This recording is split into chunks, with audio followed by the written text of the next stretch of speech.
Hello everyone, welcome to my YouTube channel. मैं आपकी host Anju. दोस्तों सब्सक्राइब कीजिए मेरे चैनल को, जुड़िए नेचर के साथ।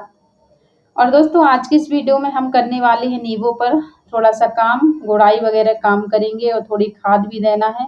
तो देखिए इस टाइम में मुझे नींबू के पौधे पर विशेष ध्यान देना होगा, क्योंकि इस गमले में मेरे तोरई के पौधे लगे थे और उसी पर ये नींबू भी लगा था। तो नींबू की जो ग्रोथ है दोस्तों वो रुक गई थी, क्योंकि जो हमारी तोरई है वो सारा पोषण मिट्टी का ले चुकी थी। तो अब बहुत अच्छा टाइम आ गया कि मुझे इस नींबू के पौधे में ध्यान देना, और सारे पौधे मैं यहाँ से हटा चुकी हूँ तुरई की।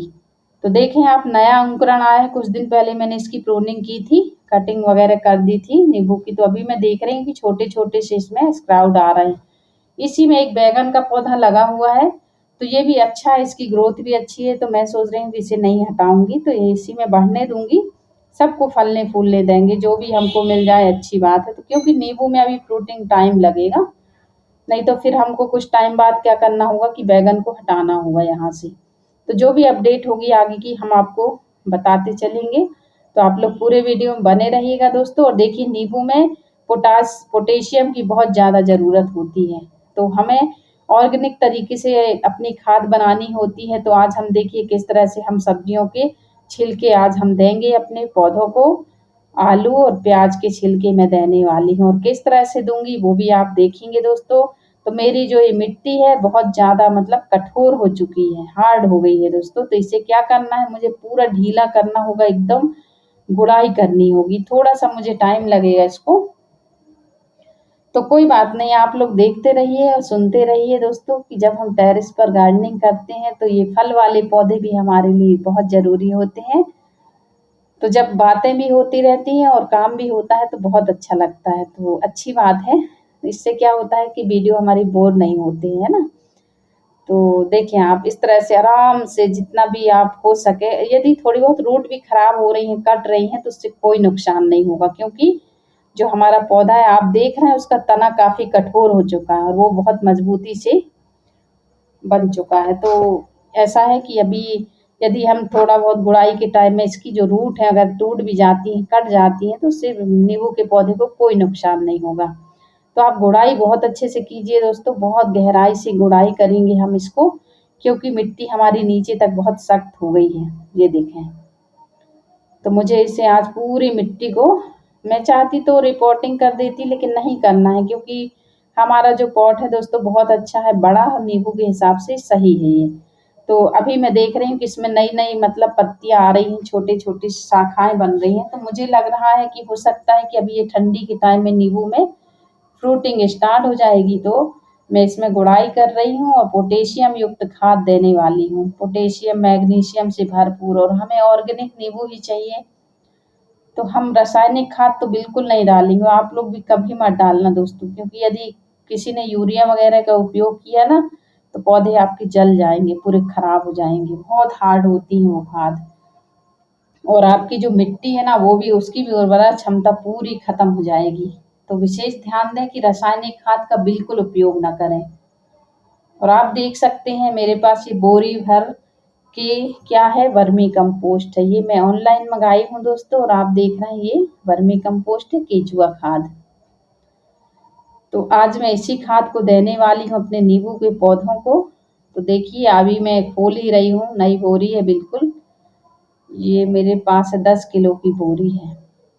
इसे मैं खोल लेती हूँ और फिर उसके बाद खाद देने वाली हूँ। देखें कितनी अच्छी सॉफ्ट एकदम रखी है, नई बोरी, और बहुत अच्छे से इसका कलर ही बता रहा है कि ये बहुत अच्छी खाद है दोस्तों। कुछ भी कंकड़ पत्थर कुछ भी नहीं है, सिर्फ इसमें खाद है, समझिए। तो गुड़ाई आपको अच्छे से करना है। और आगे देखें मेरे पास एक किचन वेस्ट रखा हुआ है, आलू के छिलके और प्याज के छिलके मुझे देना है। किस तरह से मैं देने वाली हूँ वो आप लोग पूरे वीडियो में बने रहिएगा। देखें वर्मी कंपोस्ट है दोस्तों, जितनी हमने गुड़ाई की है थोड़ा सा हमने यहाँ गड्ढा बना के रखा है, और उसी गड्ढे में हम वर्मी कंपोस्ट को दे देंगे। और एकदम से बहुत सारी खाद में नहीं देने वाली हूँ, थोड़ी सी दूंगी। गुड़ाई हो गई है तो पौधे को काफी पोषण तो गुड़ाई करने से उसको मिलने लगता है, अच्छी हवा मिलती है बढ़िया। तो थोड़ी सी खाद हम ये वाली दे दे रहे हैं वर्मी कंपोस्ट को, उसके बाद देंगे अपने सब्जियों के छिलके। तो आप लोग भी सब्जियों के छिलके का भरपूर उपयोग करें दोस्तों, बिल्कुल भी ना फेंकें बाहर। बहुत अच्छी खाद बनती है। बहुत सारे तरीके हैं खाद बनाने के, और जिस तरीके से मैं देने वाली हूँ उसमें एक भी कीड़ा नहीं बनेगा। बहुत अच्छे से कम मात्रा में आप इस तरह से पॉट में रख सकते हैं। अपने आलू के छिलके, प्याज के छिलके थोड़े से यदि हम मिट्टी में दबा देते हैं तो बहुत अच्छी खाद बन जाती है, और देखते ही देखते हमारे पौधे को पोषण मिलने लगता है और हमें पता भी नहीं चलता है कि हमने क्या खाद दिया, कैसे और अचानक हमारे पौधों में। देखें ये मेरे पास आलू प्याज के छिलके हैं, तो आप चाहें तो इस तरह से छोटे छोटे टुकड़ों में एकदम काट सकते हैं, बहुत बारीक टुकड़े, ताकि जो इनका जो कंपोस्ट है बहुत अच्छे से डिकम्पोस्ट हो जाएंगे, मतलब गल जाएंगे। जैसे ही ये गल जाते हैं और पौधे को पोषण मिलता है। थोड़ा सा रूट से दूर देंगे लेकिन, क्योंकि फंगस वगैरह नहीं लगेगी, और फंगस ना लगे उसके लिए आप ट्राइकोडर्मा वगैरह यूज कर सकते हैं। और मैं तो हल्दी का उपयोग करने वाली हूँ आगे, तो देखेंगे आप। तो ये आलू के छिलके आप दे सकते हैं इस तरह से। यदि ये गल जाते हैं 15 दिन बाद इसी विधि से आप फिर से ये आलू के छिलके, प्याज के छिलके दे सकते हैं। हरी सब्जी में ज़्यादा नहीं देने वाली इसमें।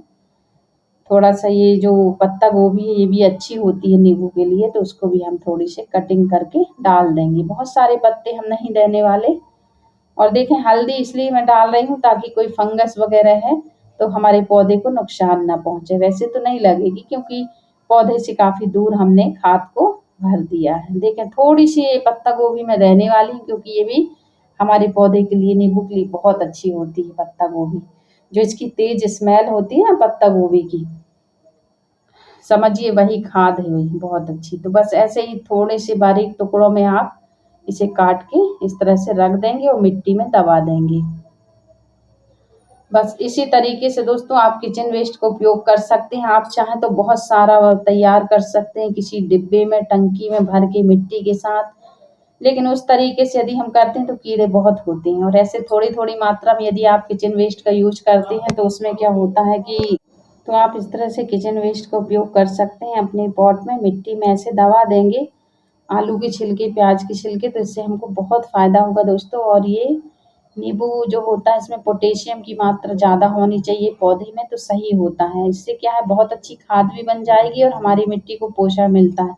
यदि हम बहुत ज़्यादा किचन वेस्ट का उपयोग करेंगे तो कीड़े तो लगेंगे ही, और इसमें एक दो पता भी नहीं चलेंगे। बस इस तरह से आप यूज़ कर सकते हैं किचन वेस्ट का। हल्दी का उपयोग कीजिए। आपके पास यदि ट्राइकोडर्मा है तो उसका यूज़ कर लीजिए, कोई भी नुकसान नहीं होता है। आप भर भर के यूज़ कीजिए दोस्तों। किचन वेस्ट का बिल्कुल भी ना फेंकें, ये बहुत अच्छी खाद बनती है।